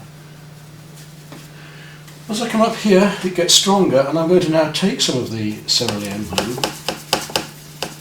You'll see the difference in it now. It's a lot warmer. So we need some white. It still seems maybe a bit dark to you because we're painting against the white, but when we get the other colours in, it won't be so dark.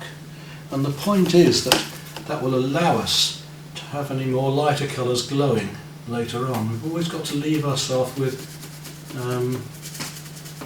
the option to go a bit lighter still if we need to. Get rid of all of that white board for the minute, and then I'm going to put more light colours back on, put the cream back on again and so on. Up here's a bit of light. Now let's paint that on. Then we just get rid of that. At the moment these brushes are giving me plenty of body. The thing I have noticed straight away about these SAA brushes is they're nice and heavy. They're not too stiff. They're not taking the paint off, and they're not too soft. They're taking the paint and placing it where I want it. On board it's not so bad, but on canvas you do knock the hell out of brushes because it does tend to, especially painting like this, it does tend to act like sandpaper on them, and it does really push them. So this brush, you don't want it too soft that it won't put the paint on, you don't want it too hard that it starts to lift it off. So I'm able to put glazes on with this, as you can see, quite quickly, as well as put heavier paint on. Let's go back in again. A lot of very light here again. I'm just going to come back in with a bit more white in that turquoise and just give it a second coat. I do find it's annoying with acrylics, but I do find they sink a bit. I do want some purer colour going on in here, so I'm going to crisscross my brush strokes across here now. Just bring a little of this very light, that warmer blue above. Back to that warmer blue. Adding on these layers. This is going to be a painting very much in layers. Layering one colour up over another. Now we go more grey blue. To take a little bit of cobalt and ultramarine. And just start to come down into here with that.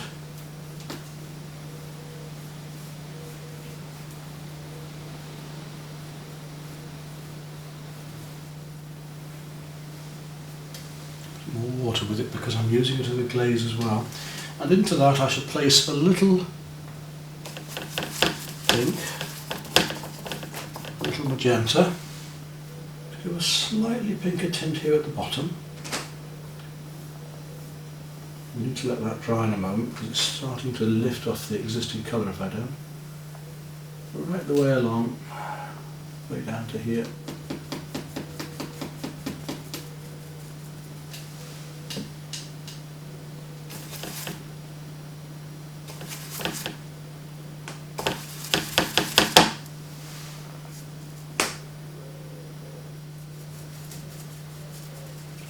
changing your brush strokes, feel the shape of these clouds. Don't just paint one direction all the time. That really wouldn't work. Right, I'm going to put the camera onto high speed now. I've given you the basics of how this works. I'll just stop and slow down occasionally when I've got something important to discuss with you about change of colour. This way you'll be able to see the entire painting done, rather than just little sections of it, but you'll be able to see it in a matter of minutes.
Now for this darker grey, it's very deep blue grey, I'm going to add a little bit of burnt umber to my colour to really give me a nice dark, warm grey shining through here. To play between the warm and the cools with these greys, so I'm going to add more brown to it as I need.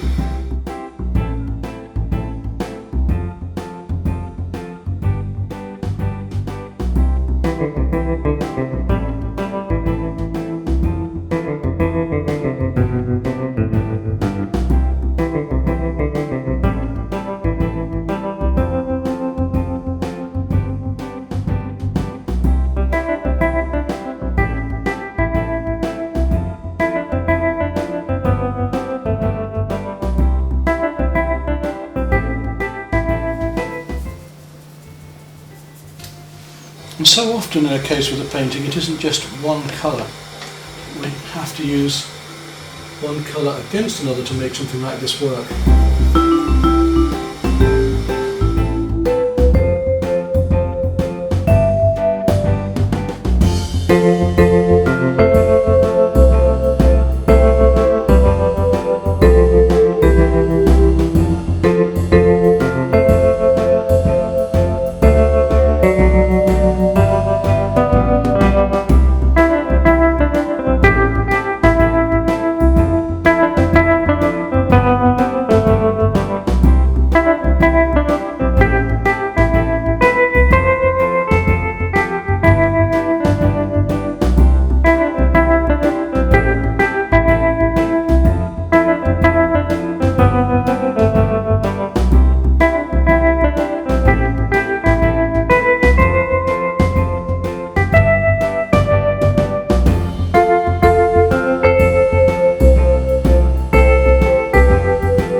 Right, I'm going to start laying in some colour down here now whilst this dries off a bit, because I'm going to put some lighter colour over there. And obviously I want to be making up a similar colour to one I've been using before, with the turquoise, because I've got to reflect the same colours down in the water that were up in the sky.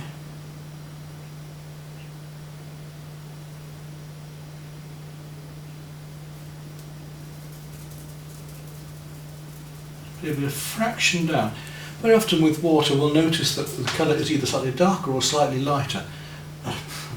really work out the reasoning for that, but it's never usually the same anyway, let's put it that way.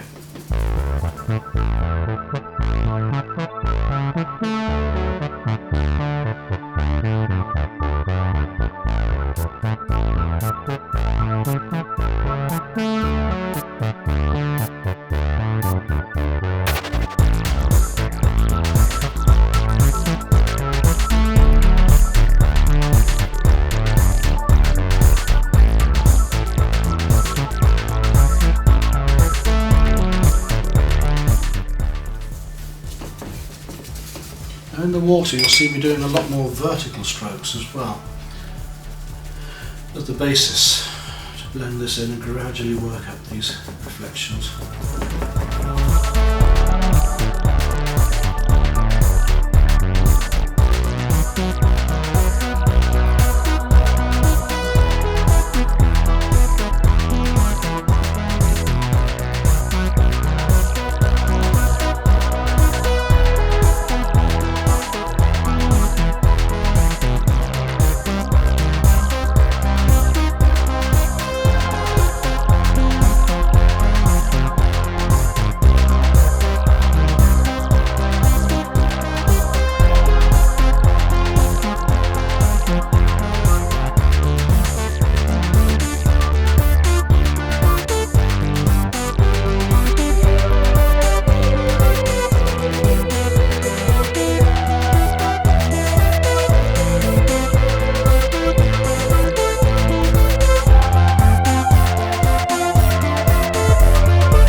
Now I'm going to just move down a brush size.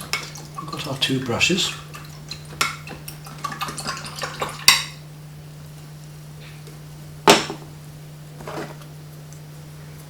Carry on with that same colour.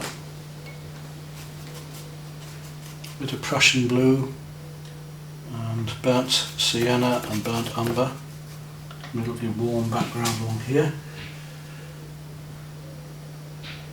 Let's see how it comes down. Now we've got to get a fairly straight line across here.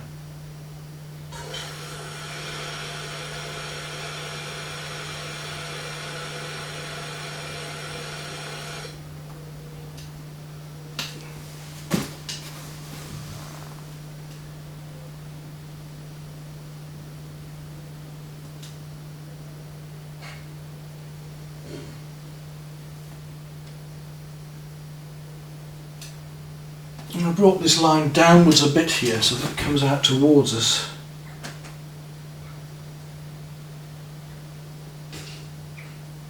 On this edge.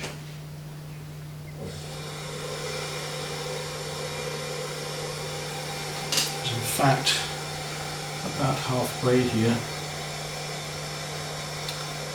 that bit of land does appear to just crop into here a little bit.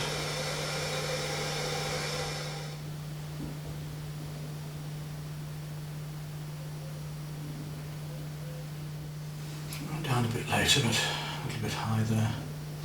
Just cut into that a bit more of that colour and then put the pinks and greys in. And we've established our basic tones. I've really got to work in these pinks up to here and so on and build over and over again. So I'll just take them to break.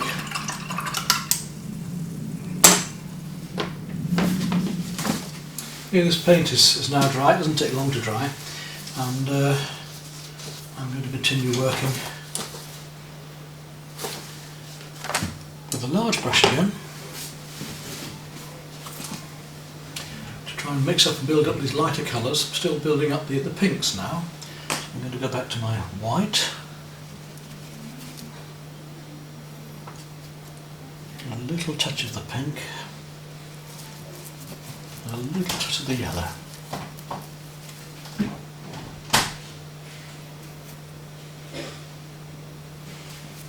And we're going to be doing a bit more glazing with it because I've got to link these colours together. So I'm going to be using just a little bit more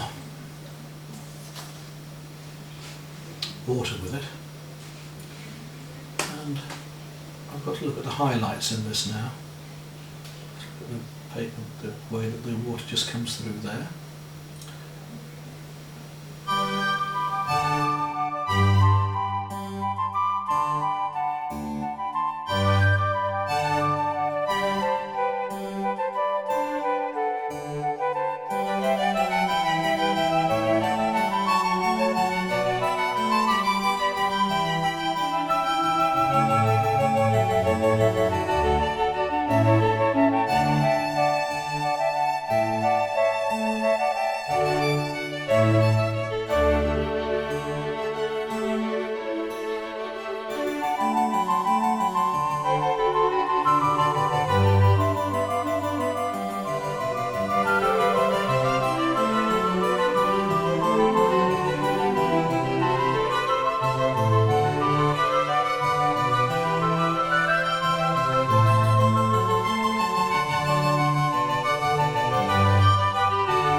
And we're still gradually working up the lights and darks. What I'm going to do now is take a little white and some lemon yellow this time, just a little touch of lemon yellow which is even lighter.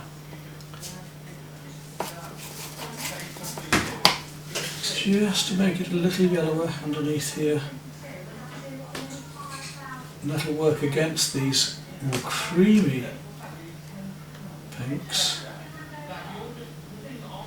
rather than being quite so. Now, see the difference in that? It's a little bit more yellow and it's just giving a bit more of a glow, which makes the other pinks seem pinker. So we don't always have to make changes to the actual colour themselves. We can make changes to a colour next to something, and that will totally change the look of the whole work.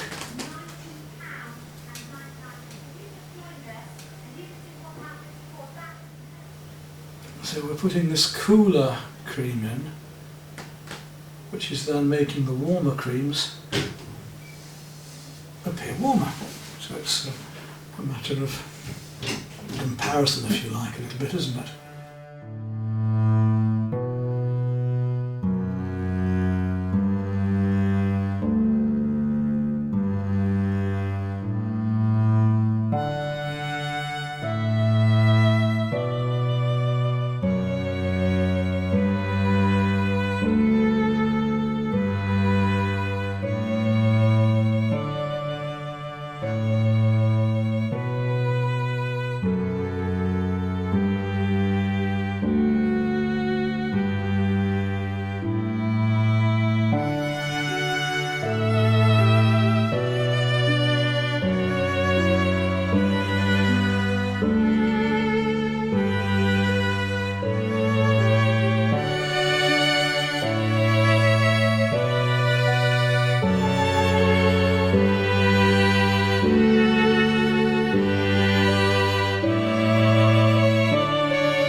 Right, well the bulk of the painting has now been done and I want to start working up just a few more of the lights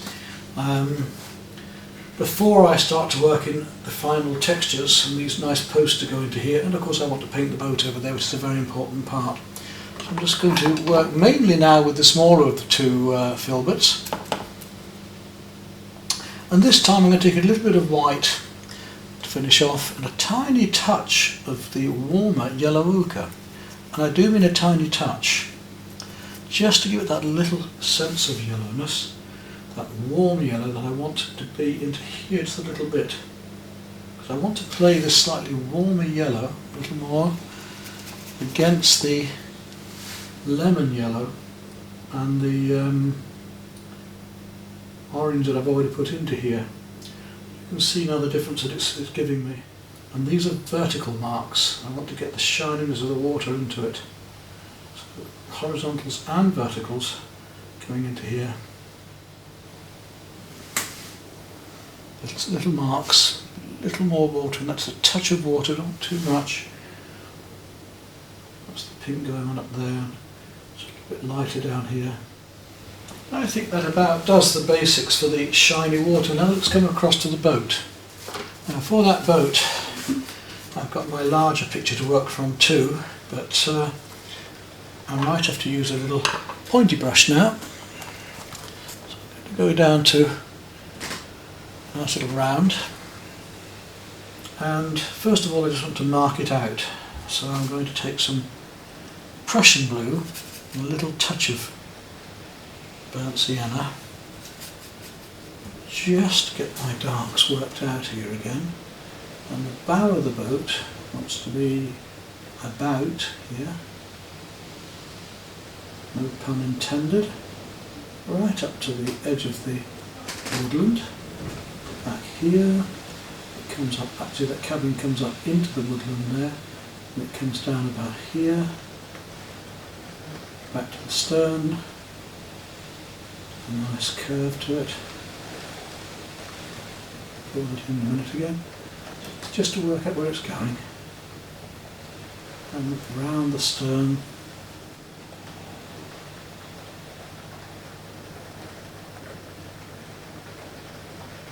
A nice curve to the boat, upwards there.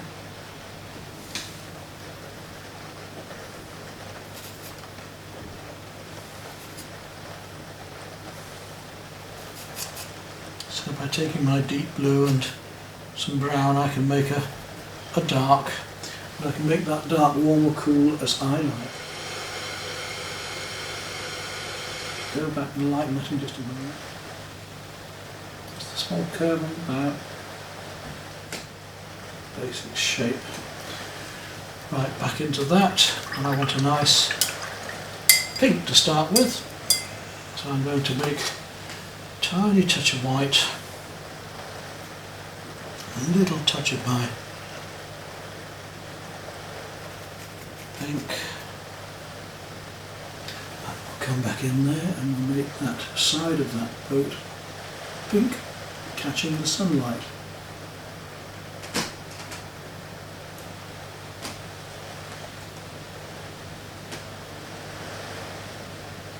In a moment I'm going to go cool up into there. I want it to be cooler, just to get it started. If I do that there, then it has to be reflecting down below a bit, so we're going to have a line of pink happening down here as well. Which I will darken. That's where we start to play with getting the highlights in the water right too, as light shines across the water. Here and there.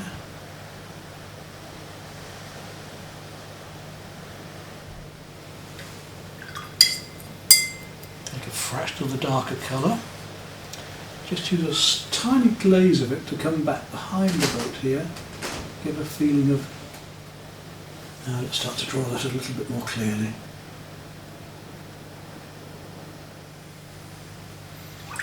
Now I need a cool going along the bow of the boat.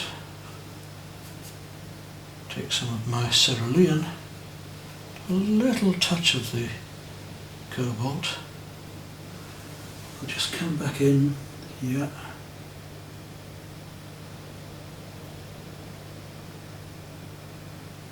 cool that boat down a bit. And got that. Now that yellow I made earlier with the yellow ochre, a little bit of that shining across here.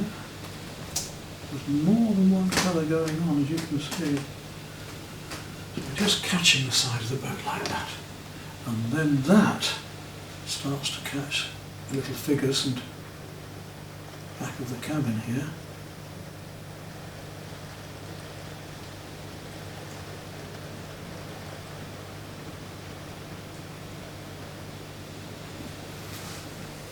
We'll just add a little touch of red here. Right, next will be the mast. Just to indicate that that mast is coming in front of the cabin here. And then that mast should be about here, so coming down here I have to be careful now to try and get a quite nice vertical line coming in a moment for the mast. Now I've got to go back to my dark again.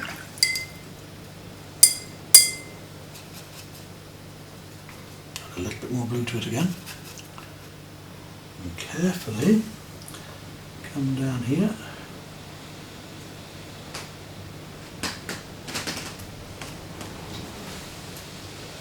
I'm going to break the line just slightly to make it look as if it's rippling in the water. Now the mast should be a bit longer than the boat, so if I do this, if I do that, the mast should be, oh yes, about 1 1/4. So that mast is going to be much bigger than we think. 1 1/4 is about there. That mast has got to come right down from here to meet there.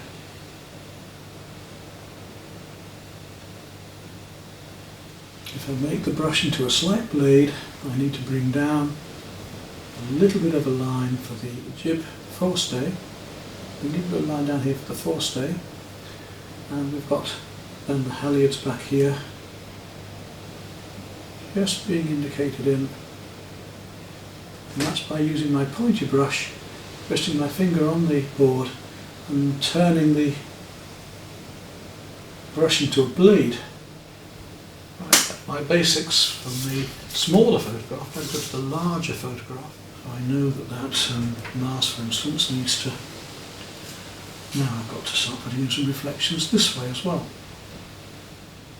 Actually, what I have noticed is that those trees are reflecting here. Now it's got the larger picture. We've got the trees that are up here just reflecting over that darker water there. I don't have a thin SAA brush to play with to show you, but I think we've got the quality, we've got the feel of the quality of these SAA brushes now. They are nice. Equally, the ones that I'm holding now are very good value, but they may not be quite as robust and last as long as the SAA ones will. So it's horses for courses. Here I want to just bring in, make this a bit more twiggy. If I do that there, then I need to be making the same down in the reflections below here. And the same also goes for the background there, where I'll be making this very light pink colour I want. We need to just break into these trees a bit in the background here, just to show that the light is coming through them. And having said that, also the jib on the boat being furled up and left there, the line along the top of the cabin I want to get a bit clearer on here.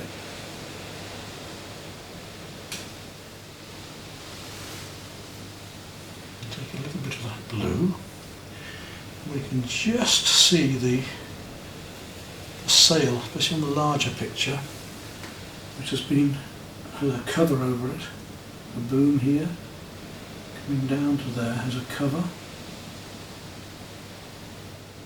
I don't want that too bright. I may have to just do a little glaze over that pink, just to soften it just a bit, I think. Having got that, a bit of blue underneath as well. And now the portholes just showing, the windows just showing here in the light a little.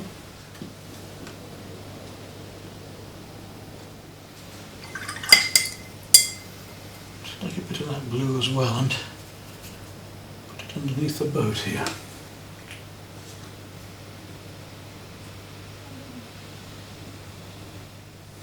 These little subtle colours just at the end that can help to make the picture. And we'll lead the eye in with a bit of light coming through there. Lead the eye into the picture from the right there. Take a little bit of cadmium orange. Just drop that in here. Right, so now I'm ready to move on back to the larger areas again. Okay, we've done the yacht, nice and dry.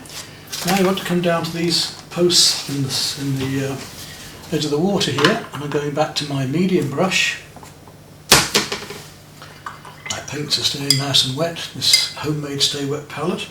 Now I'm really going to want to go quite dark here, so I'm going to take again my Prussian blue and some burnt sienna. And I want it to be fairly warm this time, so a little touch of burnt umber as well.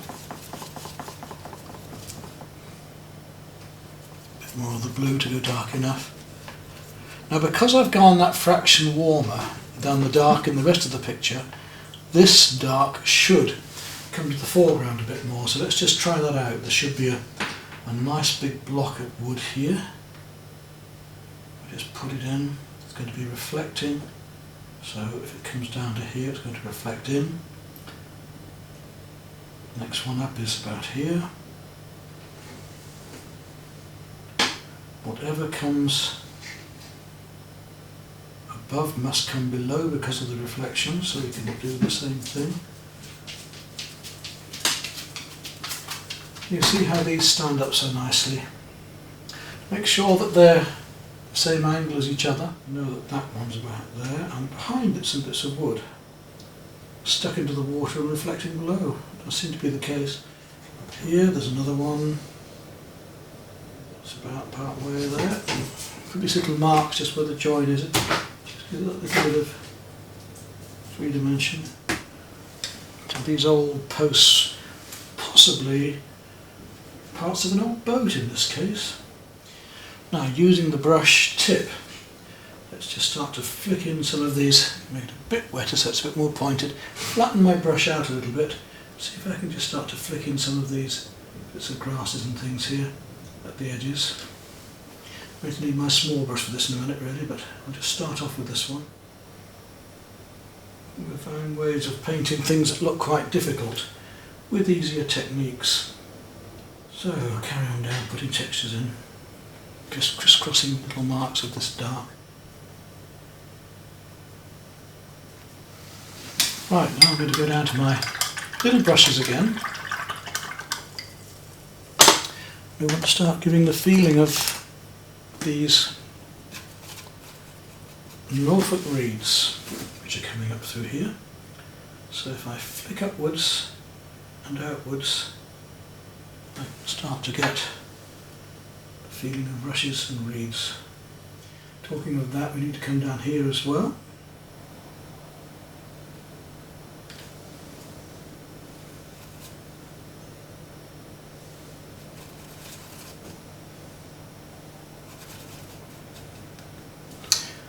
If you want to paint thin lines and you want to paint too thick, too thin and it's transparent, too thick, you can't paint a thin mark. So you've got to get the consistency of your paint just right as well.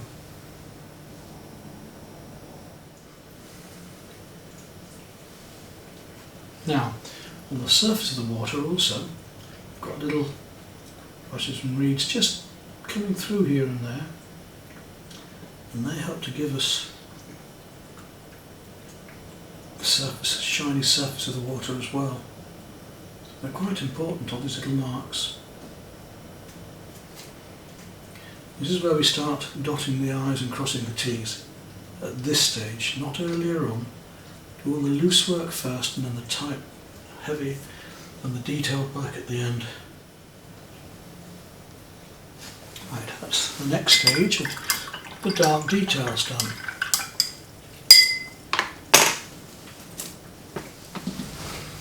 Now the next part is to take the fine brush still and work some of the reverse. We take some of the lighter colours, so our blue greys that we were making earlier, and we start to bring those down backwards in amongst the grasses here.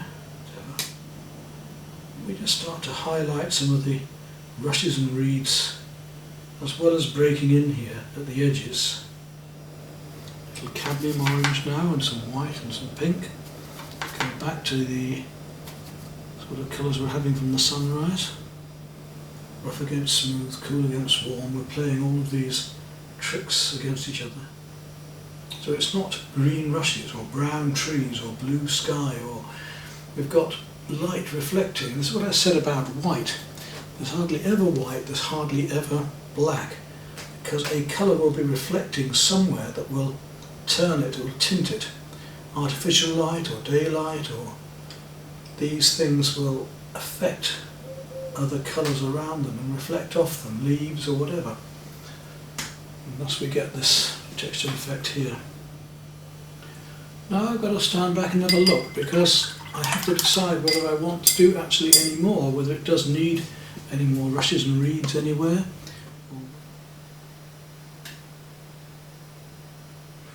Now the next part is to take the fine brush still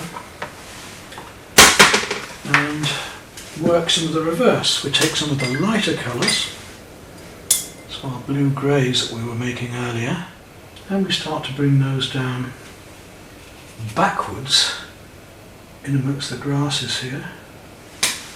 A little bit of white just to get the colours going. So that's our burnt sienna and whichever blues we require for that particular grey, whether it be the ultramarine or cobalt or whatever. We just start to highlight some of the rushes and reeds, as well as breaking in here at the edges. We can just make these up as we go along.